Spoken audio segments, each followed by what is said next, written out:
All right, greetings, seventh graders. So we left off with a kind of a sad story where Alfred Wegener died without people believing that continents could be moved across the earth. So now, this week, we're going to see how we proved he was right and what we believe to be the present theory of what we call plate tectonics today. All right. So I think he died around 1930. And then, of course, we had World War II in the 1940s. And when the war was over, geologists wanted to study the ocean floor. So if you take a look at this diagram that I made, this would be a beach. When you go into the water, you know it gets deeper and deeper. This is what you call the continental shelf. In Nemo, that's the drop-off. You have a continental slope.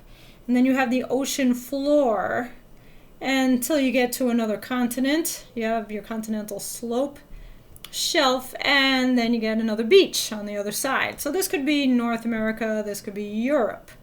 All right. So they sent battleships across the ocean, and they sent down sonar sound waves. All right. So the sound waves would get sent down this way, and sound would reflect back up, right? And that would tell the people how deep the ocean was. And they started doing this, and they mapped the ocean floor. Now, at the time they started doing this, they thought two things. One, they thought the ocean floor would be perfectly flat all the way across.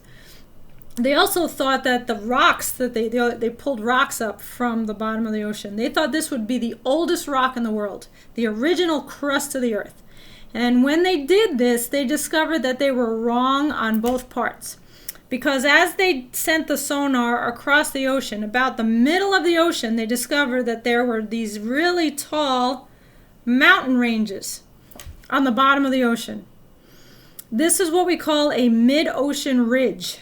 It's a mountain range that runs along many of the ocean in the middle, all right?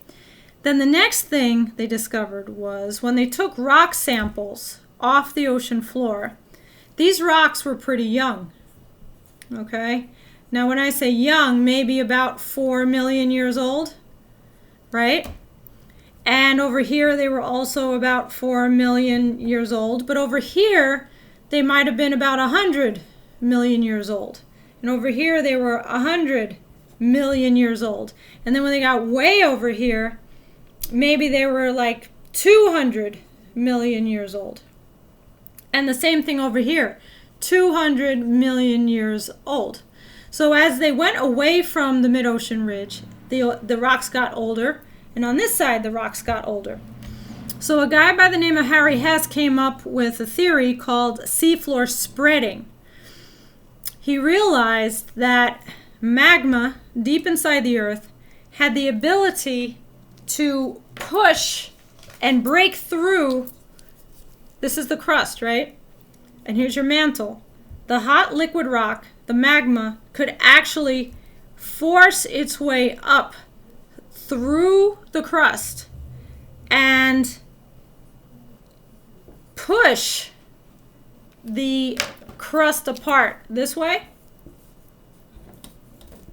and this way. Okay? Now, he needed proof for this. Proof number one was the ages of the rocks, okay? This was the youngest rock, and as you went this way, they got older, and when you went this way, they got older. But the other thing they saw was something called pillow lava. Pillow lava were, they saw these round rocks on the mid-ocean ridge. And there's a video in the study guide, if you check it out, that shows you when magma erupts into cold ocean water, it flows and it rolls, and it makes these round rocks, and they call that pillow lava. So this was the evidence that the seafloor could get pushed apart. This magma rises up, and as soon as this magma hits the cold ocean water, it becomes solid rock right away. It freezes right away. Remember what freezing is.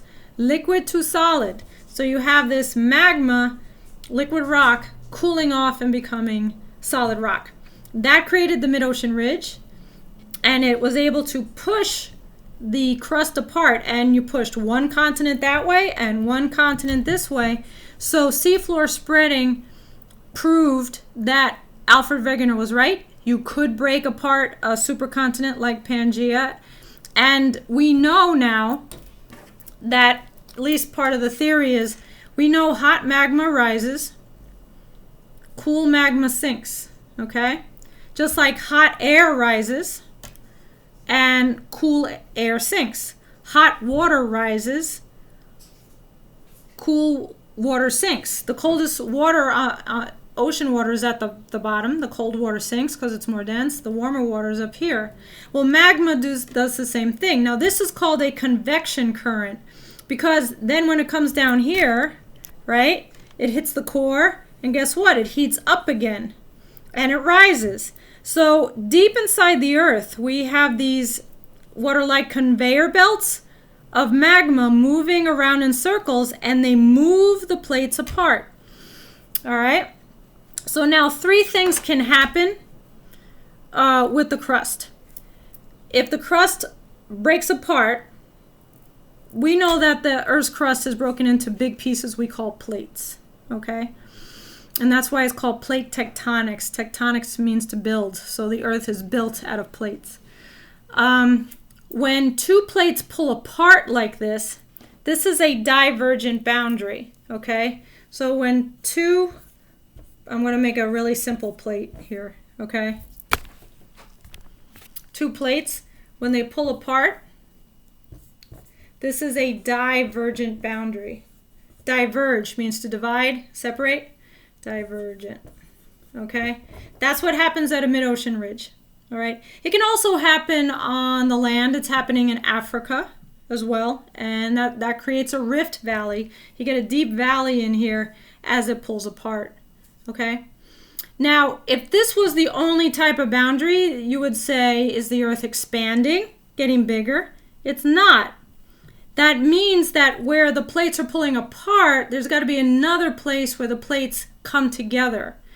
And a place where they come together would be here. You see how the magma is sinking down?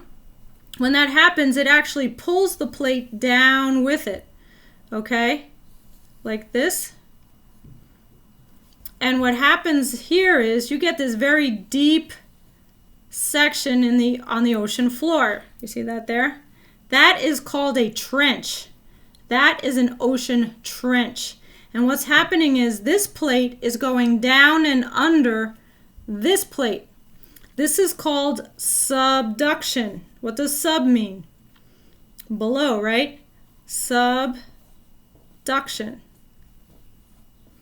So this plate comes down and you get this deep ocean trench. It's the deepest part of the ocean, places like that. Okay? And what happens is this can melt. This rock can melt and it can start all over. The rocks get recycled. Okay? But where plates come together, all right, so I'm going to do this up here. So here's a plate and here's a plate, right? Where they come together, that is called a convergent boundary.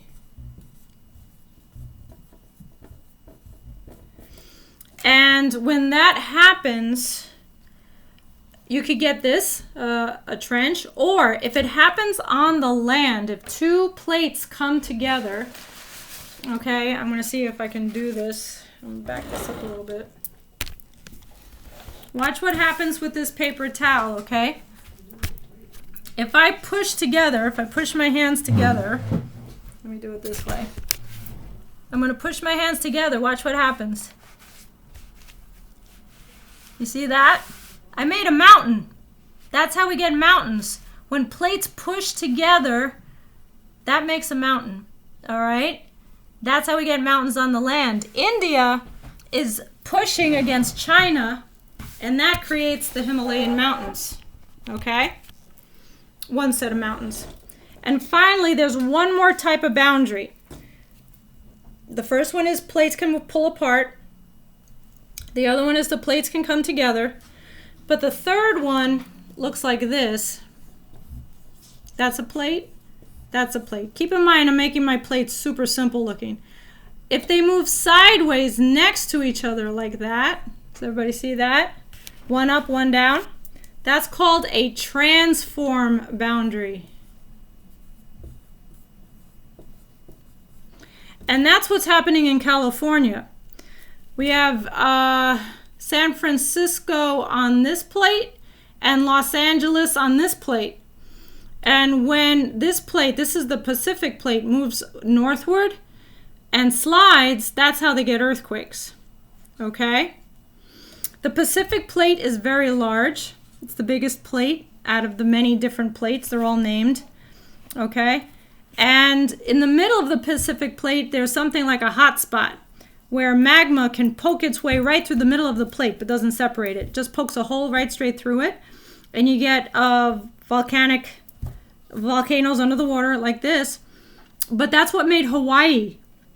Hawaii is sitting on what they call a hot spot. And because the Pacific plate is moving, eventually Hawaii will move off the hot spot and the volcanoes will stop. But they'll also make new islands. Okay? If this could keep going and continue to get new rock, it could get above the ocean surface and you would have an island here. Iceland is like this. Iceland is actually right on what's called the Mid-Atlantic Ridge. The Mid-Atlantic Ridge is not the only mid-ocean ridge. Okay? So I hope that helps. And make sure you check out the study guide for more details and better diagrams, and also click on all the links. Okay? See you next time.